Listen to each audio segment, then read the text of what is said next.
Alkisah, ketika itu tengah terjadi peristiwa Isra Miraj atau perjalanan Rasulullah Shallallahu Alaihi Wasallam menuju Sidratul Muntaha untuk menerima perintah salat.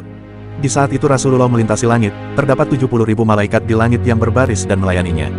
Mereka begitu hormat atas kedatangan Rasulullah. Akan tetapi, ada satu malaikat yang enggan memberi hormat.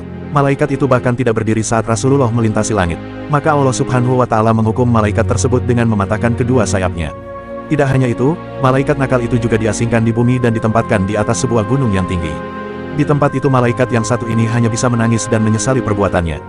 Keberadaan malaikat yang dihukum tersebut diketahui oleh Rasulullah saat mendapatkan laporan dari malaikat Jibril As. Kepada beliau, malaikat Jibril berkata, "Ya Rasulullah, aku telah melihat ada seorang malaikat langit berada di atas singgasananya.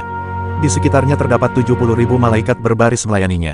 Pada setiap hembusan nafasnya, Allah menciptakan darinya seorang malaikat. Dan sekarang ini kulihat malaikat itu berada di atas gunung Kahf dengan sayapnya yang patah dan sedang menangis."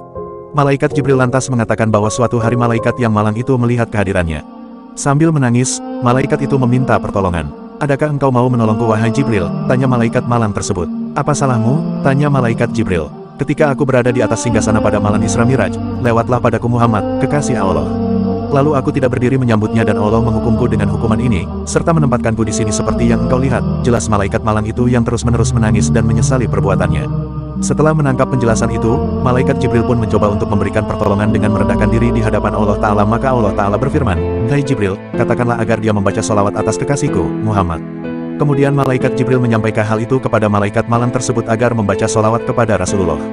Sesuai dengan perintah Jibril, malaikat malang tersebut langsung membaca sholawat kepada baginda Nabi Muhammad hingga akhirnya Allah memberikan ampunan kepadanya.